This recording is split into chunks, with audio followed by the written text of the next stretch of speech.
Þessa myndi gengur yfir mikil fjárfestingaralda í íslensku sjávarútvegi. Fjárfestingar hafa ekki verið jafn miklar eins og þar eru núna þessa myndir síðan síðustu aldamót.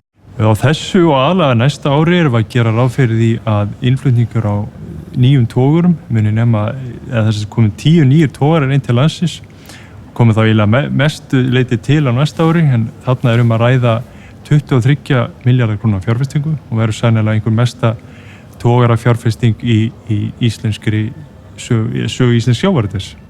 Sjávarútvegurinn stendur frammi fyrir miklum áskorunum þessa myndir og sérstaklega hvað varðar þessa styrkingu sem orðið hefur á krónunni og þá styrkingu sem maður búast við að verði áfram.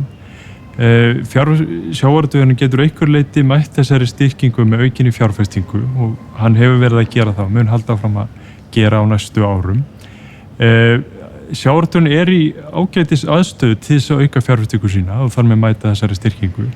Skuldir greinanna hafa lækkað töluvert á síðustu árum og bæði vegna þess að félögin hafa sjálf verið að greiða niður skuldir sínar, en einnig hefur styrking krónunnar hjálpað til.